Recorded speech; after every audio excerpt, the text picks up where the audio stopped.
Our first discussion will be about proportion. Talking about proportion is essentially talking about the amounts used. The amount of red versus the amount of black versus the amount of white. The the amount of small shapes versus the amount of large shapes, and so on. There are two categories of proportion that deserve our attention: contrast and balance. In this image, we can see contrast on clear display. The contrast of the large letterforms versus the large red panel, horizontal versus vertical directions, red versus black versus white. The natural world is a continuous, seamless visual environment. The creative spirit tends to impose its momentum and augment our perception of this natural state. One very dynamic means for imposing such an augmentation is the creation of contrast. Whether it's the contrast of a surprise ending or something large versus something small, contrast typically cannot be ignored. Contrasts abound. Noted painter and educator Johannes Itten identified a range of contrasting conditions in his basic course at the legendary Bauhaus School of post-World War I Germany. In addition to a widely used system of 7 color contrasts, the types of visual contrasts he suggested included the following list.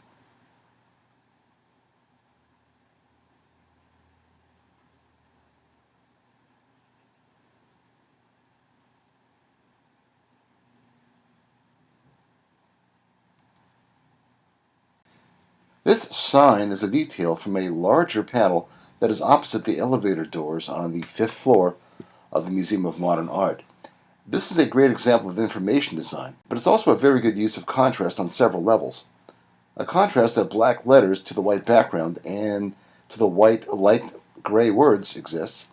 Also a small amount of black type to the larger amount of gray type. Also consider heavy versus light, strong versus weak, and soft versus loud. This image by André Cartege is a great example of contrasts: horizontal versus vertical, plain versus volume, hard versus soft, precise versus hazy. There's a lot of contrast taking place in this image, this painting by Fernand Léger.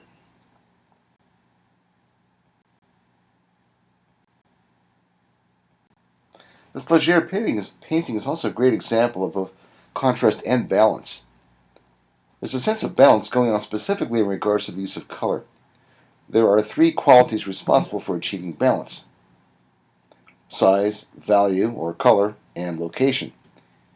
4 colors are being used here: black, red, yellow, and white. In Léger's composition, all 4 colors are nearly of equal visual hierarchy. The red shape is smaller than all the other shapes, but it has an advantage over the other colors in terms of intensity of hue and its location, which is towards the center.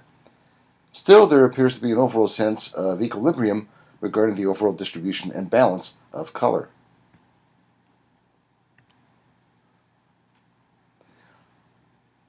Balance is about the distribution of weight or forces to achieve a state of harmony or equilibrium. There are 4 predominant means for controlling these underlying forces within a composition: symmetrical balance, asymmetrical balance, approximate symmetry, and radial symmetry.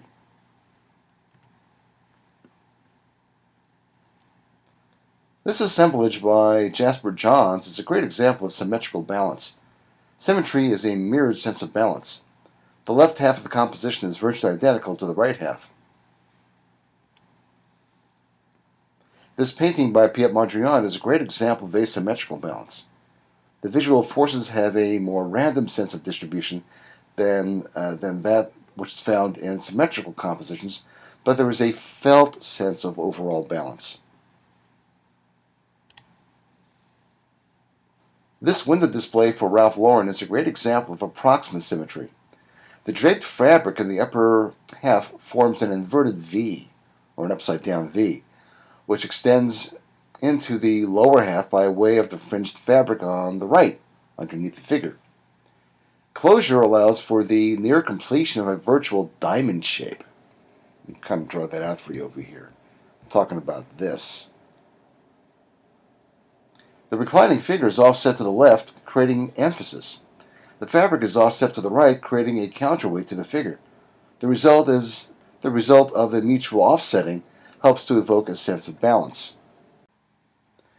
This poster by Paula Scher is a great example of symmetrical balance and radial symmetry occurring at the same time. There's another type of balance used here that we alluded to earlier in the Leger painting. It's about balance in regards to the amounts used, or specifically here, the amount of color used. For example, reducing the amount of blue by reducing the size of the head, for example, might shift emphasis towards the yellow background and the seemingly larger black type, reducing the importance of the figure and shifting the balance of visual weights. The weight and amount of warm color is brought into near balance by the weight and small amount of darker cool colors that clothe the figure. This Kertész photo demonstrates both contrast and asymmetrical balance. We'll finish this discussion by returning to our lobby, an example once again of both contrast and asymmetrical balance.